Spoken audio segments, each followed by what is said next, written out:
Good morning, family of Fast. Matt Mosman, the Chief Endurance Officer over at EndurElite. Today we're going to be talking about a hot topic, and that is the ketogenic diet. More specifically, we're going to discuss what the ketogenic diet is, what happens from a metabolic perspective with the ketogenic diet, if it's a good fit for endurance athletes, and we're going to cover some other random topics about the ketogenic diet. Now, I'm no ketogenic expert, but I had an idea this morning where I could find one. So I headed down to the gym and I looked for the biggest, baddest bro dad, and they're really easy to spot. They have really shaggy beards, broad shoulders, and meaty arms. And I found this guy right here. And I was like, dude, I will give you a 5-pound tub of protein if you tell me a little bit about the ketogenic diet. And to these guys, it's like pure gold.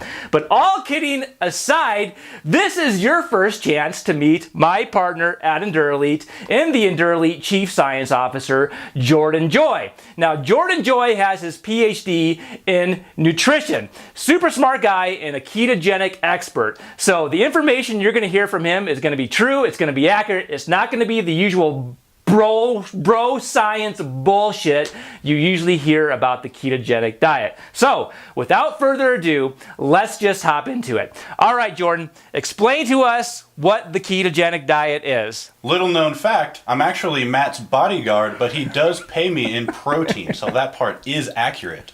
Ketogenic diet. It's any diet that actually induces ketosis or elevates blood ketones through a nutritional process that's not starvation, which would be the other kind of ketosis. And then the third kind of ketosis would be metabolic ketoacidosis. And all these are very distinct things. So when we talk about a ketogenic diet, we're talking about nutritional ketosis, which is high fat, low carbohydrate, moderate protein. So what kind of foods do people on a ketogenic diet typically eat, or what's some standard foods? Bacon! Bacon! Love me some bacon. Some of the most popular foods, bacon, really meats in general, dairy. We still eat vegetables. That's a little bit of a myth that vegetables are not eaten. Avocados are a big deal. I recommend everybody that starts ketogenic diet eats avocado every day just for the fiber content. It's the easiest way to get it. Coconuts, nuts. I eat a ton of peanut butter. Yeah, that about covers it. Very nice. So what's the macronutrient breakdown look on a ketogenic diet from your fats to carbohydrates to protein? Okay, so within the nutritional ketogenic realm, we're talking about nutritional ketosis. We are looking to elevate blood ketones by manipulating our diet in a certain way. So there's different types of ketogenic diet that you could be consuming. And that could be the therapeutic ketogenic diet, which was kind of the origins of this way of eating, where we're inducing ketosis for a nutritional purpose that helps to treat some sort of disease, most popularly epilepsy. The most accepted use of the diet is for treatment of epilepsy, seizures. It's being more commonly accepted for treating diabetes, less so for heart disease, but that's emerging, cancer, for certain types of cancer. And in these types of diets, we're looking at like really high fat in some cases, and sometimes 90%, 95%. And it kind of depends on the individual. So we're talking about epilepsy, for example. Somebody might stave off their seizures with an 85% fat diet, with 5, 10%, 15% protein. For people that it's harder to treat, they may be on a super high fat, pretty low protein diet, and almost no carbohydrate whatsoever. And when you're talking about the average person, we're talking about at least 70% fat and 20 to 25% calories as protein and 5 to 10% as carbohydrate.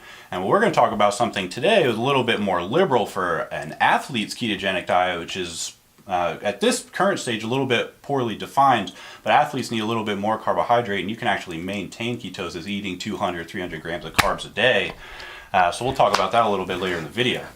Awesome. Okay, so basically the breakdown is 70% fat, 20% protein, and 10% carb in a nutshell, are pretty close to it. Yes, 70, usually 70, 25, 10, 70, or sorry, 70, 20, 10, or 70, 25, 5. Or sometimes even 80, 15, 5, common. Cool. So the main thing is high fat, low carb, simply put. So let's talk about a little bit what happens from a metabolic aspect with the ketogenic diet. Now, as endurance athletes, a lot of us are on a higher carbohydrate diet and we get our energy from glucose and glycogen.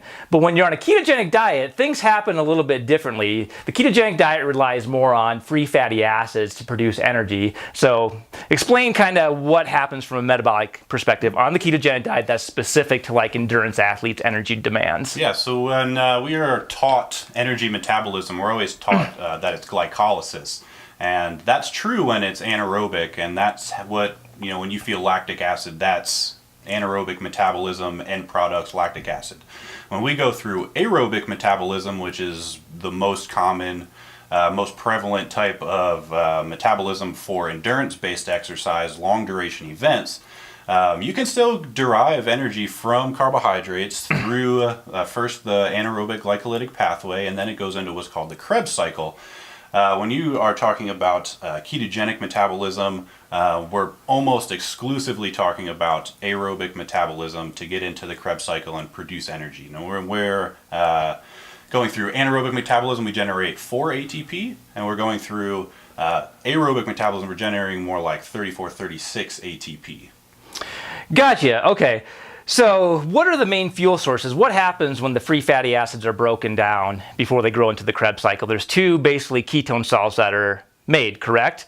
Mm-hmm. So when we're going through the aerobic metabolism, there's an entry point that you go through, and it's called acetyl-CoA, and you get that from either anaerobic or aerobic routes. When we're having fat come in, we're taking these big long chains of fats, several carbons long, 16, 18, 20 carbons, and they want to become acetyl-CoA in order to get into this cycle. What happens, we have a buildup of what are called ketones, beta-hydroxybutyrate or acetoacetate. What happens when they're coming into the cycle is there's not enough room for them to get in. We can't generate enough acetyl-CoA from these fats. So we end up with an accumulation of these 2-carbon to 4-carbon molecules, and then they get released from the mitochondria, released from the cell, and they can enter the bloodstream because that's when they're small enough to actually exit the cell. Gotcha. So a couple points here, and this is a question I ask Jordan all the time. Where do you think that threshold is where your body is able to utilize the fats from the ketogenic diet before it starts to shift to more anaerobic glycolysis, which can only use carbohydrates? I mean, what's kind of that inflection point? Does it differ between people? And then how do you accommodate for that? Like if you're on a ketogenic diet and say you're going to go do some interval training and it's going to be, 85 to 90% of your max heart rate, obviously your body's not going to be able to burn fat. It wants to do carbs or glucose, glycogen. So what happens then when you're on a ketogenic diet? You feel flat, a little bit lethargic, like you're out of energy. Pretty much, I'm sure we've all felt that way before. But when we're talking about like the spectrum of exercise, we have very short events. So if you're doing just like a 40-meter sprint, if you just do one of those on ketogenic diet, you probably won't feel any different because you have enough glycogen stored up. You can still access it. As long as you're exercising regularly, you're still accessing glycogen. You don't really forget how to use it. And then when you're in a little bit longer, like 3 minutes or 30 seconds to 2 minutes, when you're doing intervals, for example, you'll definitely feel fatigued. And then even during longer events, I think, even up to like marathon distance, if you're a very high level athlete, I think you would feel impeded on a strict ketogenic diet. Not the athlete's ketogenic diet, which is yet to be explored thoroughly. But then after a marathon distance, I think is when you would start to possibly experience benefits of a ketogenic diet. So it sounds like the ketogenic diet, for endurance athletes, most of the people in the EndurElite family fast are kind of long duration endurance athletes. So they're racing for more than like 30 minutes and, up to 6, 7, 8 hours. So it sounds like to me, and I'm going to make a couple points here, the ketogenic diet may be more beneficial the longer the event and maybe the lower intensity type events. Was that correct in my thinking? That is correct. So what's a person need to do, say if they're doing a 5K that's pretty short and intense, they're on a ketogenic diet, what can they do to make sure they have the energy to run their fastest? Yeah, so 5K, if you're running at a high level, you're going to be under 20 minutes for sure. So if you just have enough carbohydrate before that event, I think that you would actually be okay. And I think that's where a lot of people get confused is like on a ketogenic diet, like you don't allow any carbs. But in this case, what Jordan is talking about, it's pretty beneficial, like just to load up on carbs before a 5K, before you go to the race. And then you can go back to a higher fat, well, stick with the regular diet, just introduce carbs before a race, correct? Yeah, and there's actually like, when we talk about carbohydrate periodization, we have an article up on EndurElite right now, talks about this.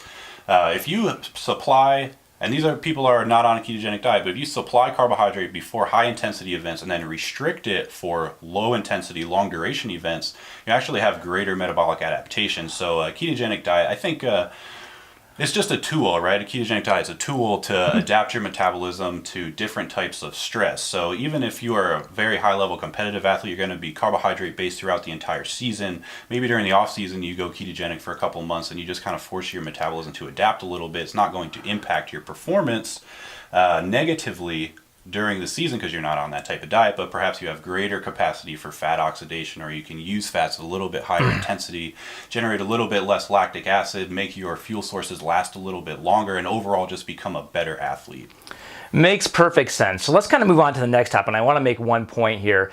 On a high carbohydrate diet as an endurance athlete, your body has about anywhere from 400 to 1,000 grams of glycogen stored in the muscle and liver, depending on what type of athlete you are, which you'll draw on during these longer events, and that supplies the energy. But it's a limited supply, and that's why you have to replace through carbohydrate supplementation during exercise to keep blood glucose levels elevated to have the energy to keep on going.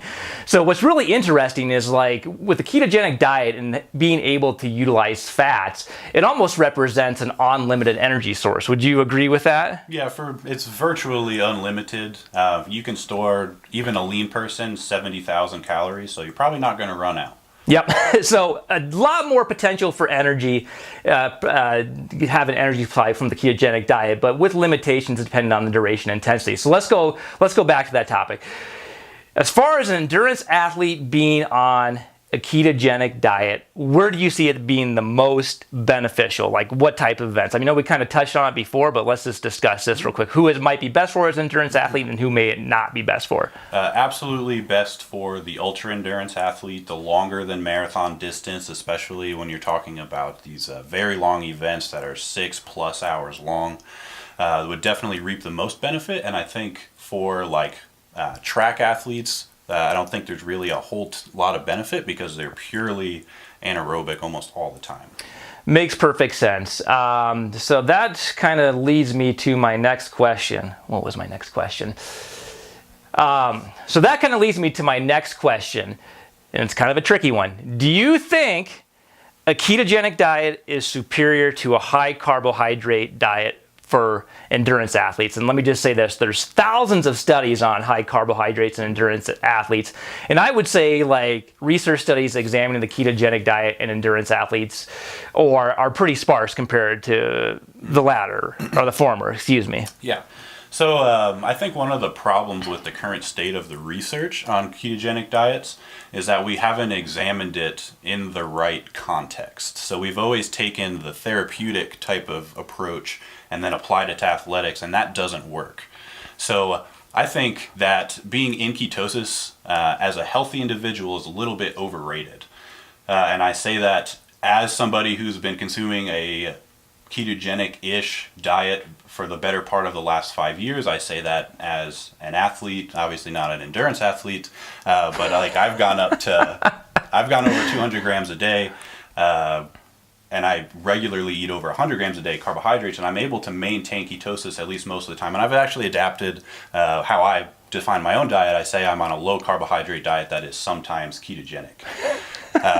So I think for in terms of which one is better for the general endurance athlete, I think if you're competitive, again, it's a tool. It's something that we can use to modify our metabolism a little bit just to increase our metabolic flexibility. So even if it's something you're not comfortable with doing all the time, it's something that can be used when you're not competitive to increase your ability to oxidize fats. Okay? Now, when we're talking about, if you were to want to use it during the season, I think that eating carbohydrate is an important part of that, and I don't think that you should be concerned with being in ketosis all the time. So if you have a high intensity event or a high intensity training session, I think you should eat carbohydrates, because what you want from that session is performance. What you want in your race is performance. You don't want to be bogged down at all. But again, this is kind of just a more extreme model of that carbohydrate periodization. So instead of being high carb all the time and just kind of like temporally changing when and what types of carbohydrate you eat, it's just like a more extreme variation of that, where you're more often low carb than you are high carb, and sometimes you drift into ketosis. Gotcha. So I think the main point here is, like, most people think like ketogenic diet, you have like little to no carbs, but Jordan's basically saying that it's okay to have some carbs on the ketogenic diet as it relates, I mean, to performance. Like I said before, ketogenic diet by itself, high intensity efforts, if you're not eating carbs, your performance may suffer. But if you introduce a little, I mean, how much would you say, like, on a daily basis would be appropriate? I know it's going to differ from individual to individual.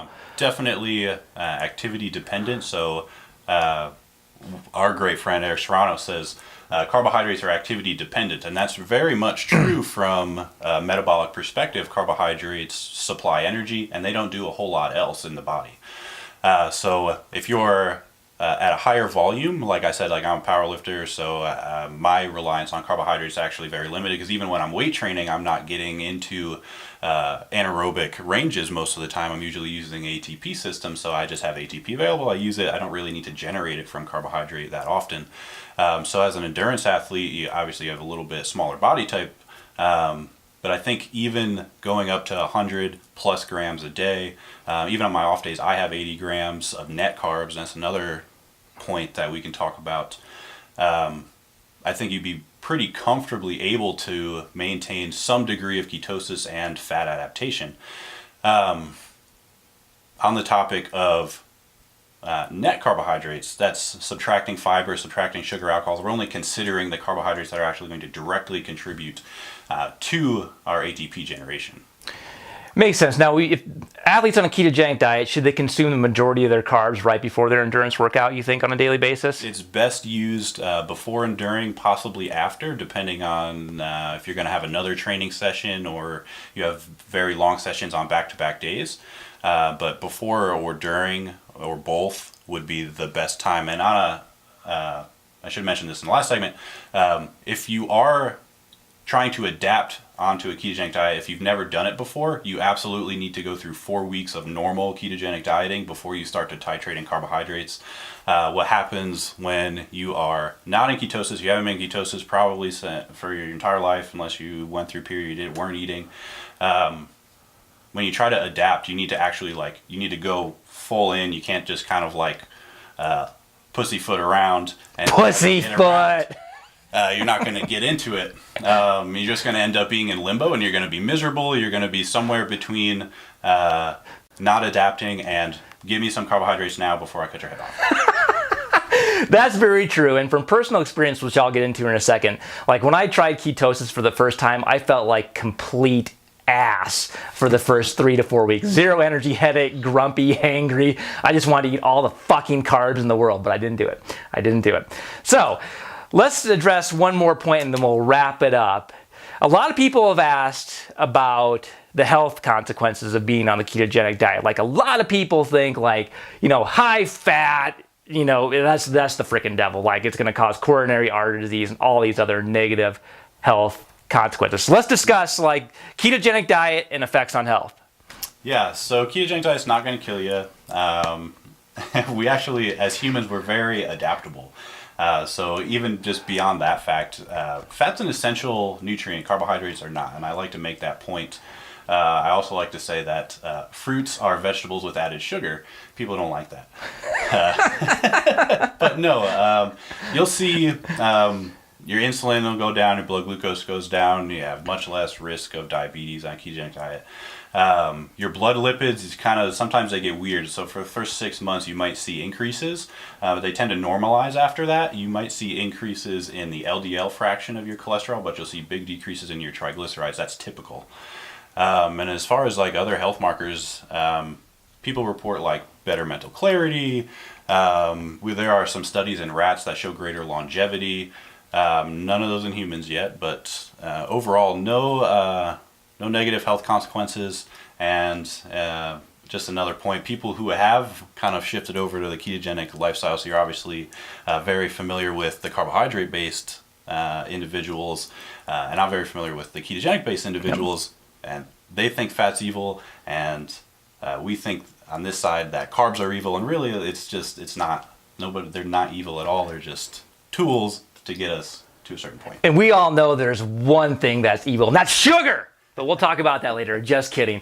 All right, so we're going to wrap this up. I'm going to tell you my personal experience on the ketogenic diet right now. Jordan convinced me to do it, I don't know, about 2 years ago, and he fully proclaims that I didn't do it right, but I know I did it right. And I'm going to tell you one thing, like, I'm kind of up in the air about the ketogenic diet, quite honestly. Like, when I was on it, you know, the long, slow stuff, I felt absolutely amazing. But when I got into like my higher intensity part training this season, you know, I fell flat on my face. And that may be my mistake too, honestly, as far as not carb loading on the front end before doing my harder workouts. But for the time being, I'm a little bit of both. I kind of do what Jordan does. I kind of have a little bit more of a metabolic flexibility. Some days I'll have higher fat, lower carbohydrates, and I'll periodize it. And that seems to work pretty well. Jordan, anything else you want to add? Well, just on that note, even the recommendations are starting to soften, and we see people, nutritionists, dietitians, going above that 35% of calories from fat limit. Very nice. Well, there you have it, family of fast. That is everything you need to know about the ketogenic diet as an endurance athlete. If you have a buddy that's currently on a keto diet or is thinking about it, please share this video with them. If you want other videos like this on endurance training, nutrition, and supplementation, subscribe to the EndurElite YouTube channel or head on over to the EndurElite blog at www.endurelite.com. Get social with us on Instagram and the Facebook Training and Nutrition Club page. And until next time, stay fueled, stay focused, stay fast, and stay informed.